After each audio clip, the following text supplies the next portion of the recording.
The wedding dress hung in the corner like a ghost of broken promises. Sarah traced her fingers over the delicate lace, remembering how her ex-fiancé's mother had ripped it from her hands 3 months ago, screaming that no son of hers would marry, a fat embarrassment.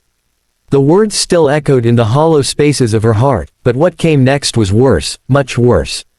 Her own family, drowning in debt and desperate for the business connections they'd lose without the marriage, made a decision that shattered her. They would send her away to marry Thomas Brennan, a farmer from the countryside they'd found through a matchmaker. The arrangement was their punishment for her failure, a way to salvage their reputation while ridding themselves of their disappointment of a daughter. Sarah's mother couldn't even look at her the morning she packed. Her father simply said, "Maybe hard work on a farm will fix what's wrong with you." Sarah stood at the bus station with a single suitcase, watching the city skyline disappear behind her.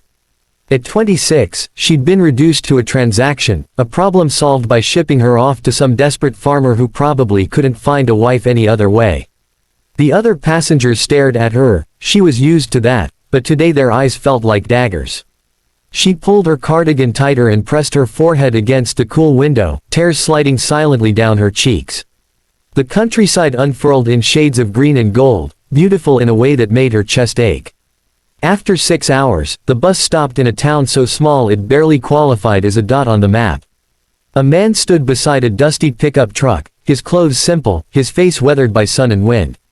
Thomas Brennan. He was older than her, maybe 40, with gentle eyes that crinkled at the corners when he offered a shy smile. "Sarah." His voice was kind, tentative.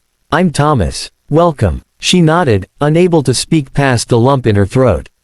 He loaded her suitcase without another word and opened the passenger door for her. As they drove down dirt roads flanked by farmland, Sarah steeled herself for whatever poverty awaited.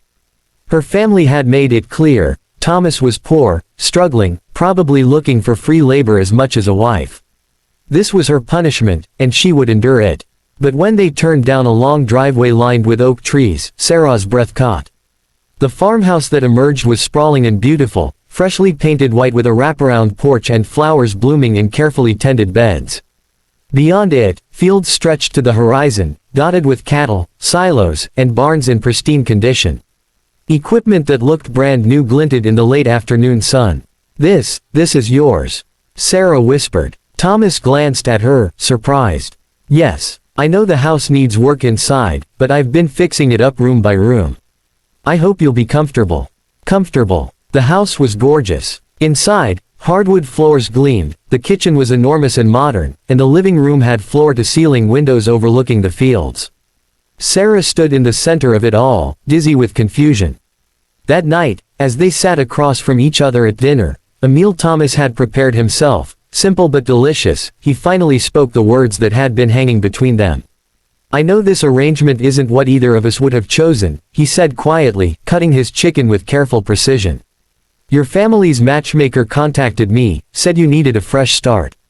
They didn't tell me much else, but..." He looked up, meeting her eyes. "You looked sad in the photo they sent. Really sad. I thought maybe we could help each other. I've been alone here for a long time." Sarah's fork trembled in her hand. "They told me you were poor. Desperate. They said this was what I deserved for being like this." She gestured at herself, the words bitter. Thomas's face darkened with something that looked like anger, but his voice remained gentle. "Sarah, I own 4,000 acres of some of the most productive farmland in the state. My grandfather left it to me, and I've grown it into one of the most successful operations in the region. I'm not poor, and whatever they told you that you deserved, they were wrong. Dead wrong." The tears came then, unstoppable, years of shame and cruelty pouring out of her. Thomas sat quietly, letting her cry, then handed her a handkerchief embroidered with tiny flowers. "My mother made these," he said softly. "She passed 5 years ago. She used to say that people who judge others by their appearance have poverty in their souls, not their wallets." Over the following weeks, Sarah discovered the truth piece by piece. Thomas wasn't just wealthy, he was quietly generous, supporting half the town through difficult times, paying for kids' college educations, keeping the local school and library funded. He lived simply because he loved the work, the land, the rhythm of farming life. He'd never married because, as he admitted one evening while they fed the chickens together, He'd been caring for his sick mother for 15 years and had simply lost track of time. Then why agree to meet me? Sarah asked, scattering feed while the hens clucked around her feet. She'd grown stronger here, her body and spirit both. Thomas had never once commented on her weight, never made her feel anything but welcome. Because I was lonely, he said simply. And because the matchmaker told me your family was treating you poorly. I thought maybe you needed someone who would be kind to you.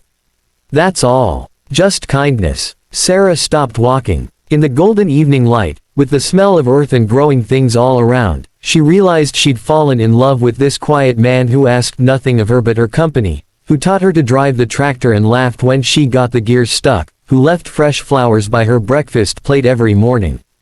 But the peace shattered when her family arrived unannounced on a Saturday afternoon. They pulled up in her father's Mercedes, faces pinched with disapproval, clearly expecting to find Sarah in squalor. Instead, they found her in jeans and boots, glowing with health and happiness, standing beside Thomas in front of his magnificent home. We've come to check on you, her mother sniffed. To see if you've learned your lesson. Thomas stepped forward, and Sarah saw something she'd never seen before, a hardness in his eyes, a steel beneath the kindness. The only lesson Sarah has learned here is what it feels like to be treated with respect. Now, I think it's time you told me the truth about why you sent her away. What came out was ugly. The broken engagement, the business deal that fell through, their shame at having a daughter who didn't fit their image of perfection. They'd sent her away hoping she'd disappear from their lives entirely, had painted Thomas as a poor, desperate farmer to make her feel she had no choice but to accept. You used me to punish your own daughter, Thomas said, his voice quiet but cutting. For what? For not meeting your impossible standards. For being human, Sarah's father blustered. Now see here, we provided for her. No, Sarah interrupted, finding her voice for the first time in their presence. You provided for the daughter you wanted, not the one you had. Thomas gave me something you never could, acceptance. Love. A home where I'm valued for who I am. Her mother's eyes widened as she finally understood. You can't possibly want to stay here. I'm not staying as a punishment, Sarah said clearly. I'm staying because this is where I'm choosing to build my life. With Thomas. If he'll have me. Thomas took her hand, his calloused fingers wrapping around hers. Sarah, I know this started as an arrangement, but somewhere along the way, I fell in love with you. Your laugh, your kindness, the way you sing to the cows when you think I'm not listening. If you'll stay, it won't be as punishment or arrangement. It'll be as my wife, my partner, my equal in everything. The answer was in her kiss, in the way she held him like he was the only solid thing in a shifting world. Her family left in a fury of gravel and exhaust, but Sarah barely noticed. She was home. 6 months later, Sarah stood in a simple white dress in the town's small church, surrounded by people who'd welcomed her with open arms. The matchmaker who'd connected them sat in the front row, wiping tears. She'd known exactly what kind of man Thomas was, had seen Sarah's photo and heard the cruelty in her family's words, and had quietly arranged a rescue disguised as punishment. As Sarah and Thomas exchanged vows, she thought about how she'd arrived broken, expecting deprivation and hardship. Instead, she'd found wealth beyond measure, not in acres or cattle or bank accounts, but in the daily kindness of a man who saw her, truly saw her, and loved what he found. Sometimes punishment becomes salvation. Sometimes the people who try to diminish you accidentally send you exactly where you need to be. And sometimes, the poorest people are those who measure worth in all the wrong ways, while true richness lives in the hearts of those who know that every person deserves kindness, dignity, and love.